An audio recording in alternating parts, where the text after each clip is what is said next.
Bien-aimés, j'aimerais aborder avec vous en ce jour le thème de la joie. Non pas la joie que le monde nous donne, non, parce que cette joie-là, elle est passagère. Mais il s'agit ici de la joie que Dieu nous communique. Parce que c'est cette joie-là qui nous accompagne jusque dans l'éternité. Alors, le message de ce jour, je l'ai intitulé « Sois toujours dans la joie ».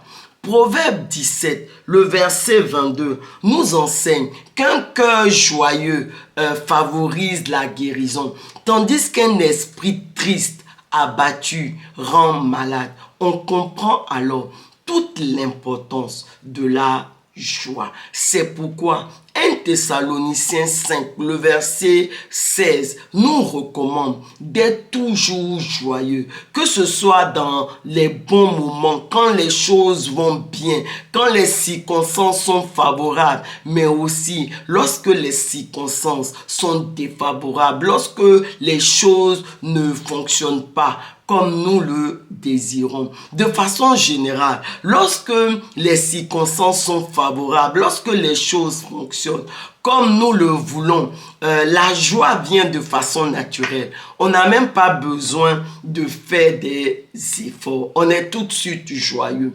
Par contre, lorsque les circonstances sont défavorables, lorsque les choses ne se passent pas comme nous le voulons, c'est plus difficile d'être en joie, dans la joie. On a même besoin d'efforts pour être dans la joie.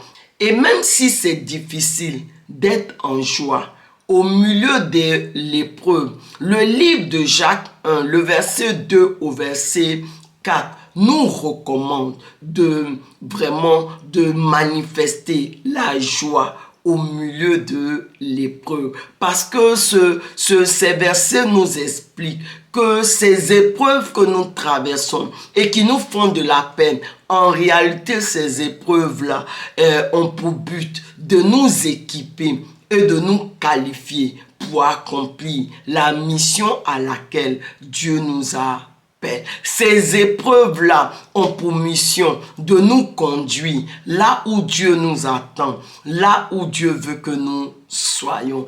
Et mes bien-aimés, regardez, au milieu de l'épreuve, pour que vraiment on comprend alors plutôt qu'au milieu de l'épreuve, la joie au milieu de l'épreuve, c'est une œuvre spirituelle.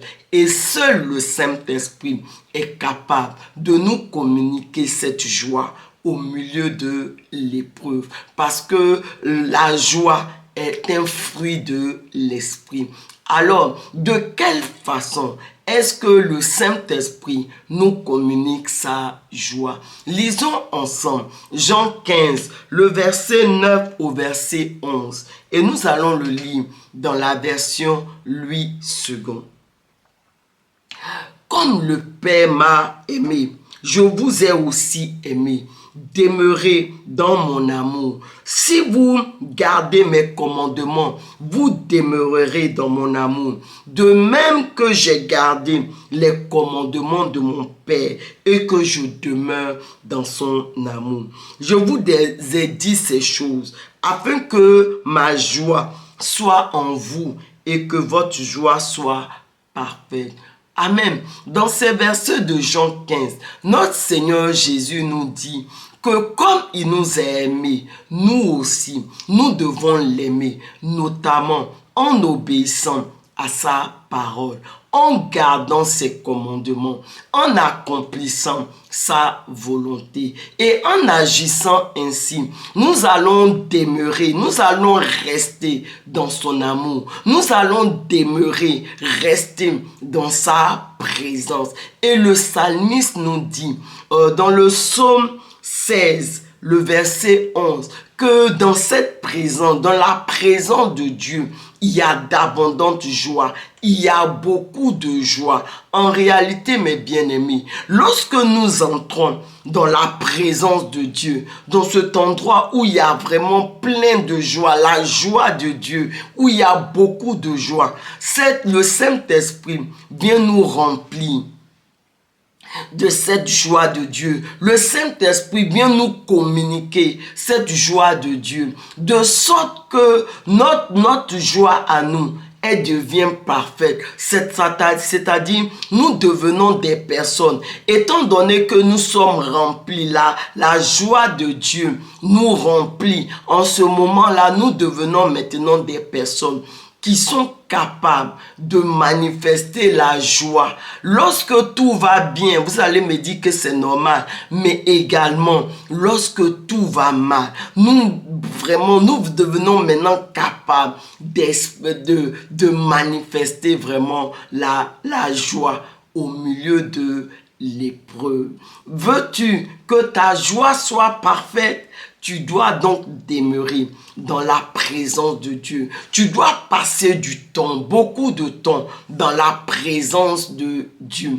Écoute, tu ne peux pas passer du temps dans la présence de Dieu et sortir de la triste. Non, c'est pas possible. Parce que si tu passes du temps dans la présence de Dieu, là où il y a la joie, tu sortiras de là toujours en joie. Peu importe les circonstances que tu traverses, peu importe toutes les épreuves que tu es en train de traverser, tu sortiras de là toujours joyeux. Et vous savez, Abraham et Sarah ont expérimenté cette joie parfaite. À un moment donné de leur vie, ils ont ri de joie. Mais regardez, ils n'ont pas ri de joie parce que tout fonctionnait dans leur vie comme ils le voulaient. Non, ils ont ri de joie parce qu'ils étaient constamment, régulièrement dans la présence de Dieu. Là où il y a d'abondante joie.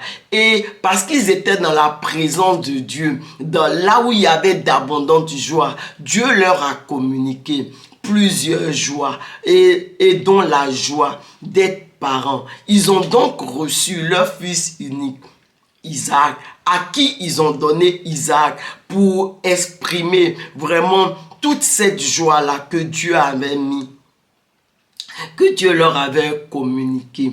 Parce que Sarah a dit, Dieu a fait de moi un sujet de joie. Les gens qui vont entendre mon histoire vont rire de joie.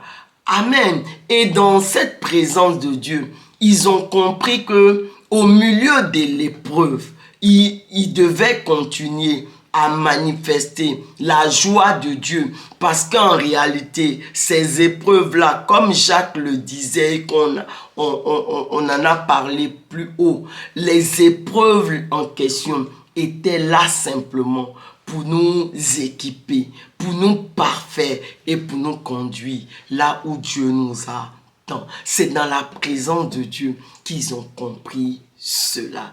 Et aujourd'hui, mes bien-aimés, c'est à notre tour. C'est à notre tour de manifester la joie de Dieu. Peu importe les circonstances que nous traversons, peu importe les épreuves que nous traversons, élevons la voix ensemble et prions. Merci Seigneur pour toutes les épreuves que je traverse. Et alors que je te prie, au nom de Jésus, conduis-moi dans ta présence, là où il y a d'abondante joie, et remplis-moi de ta joie, afin que ma joie soit parfaite et qu'ainsi, moi également, je puisse être toujours joyeuse. Merci Seigneur. Amen.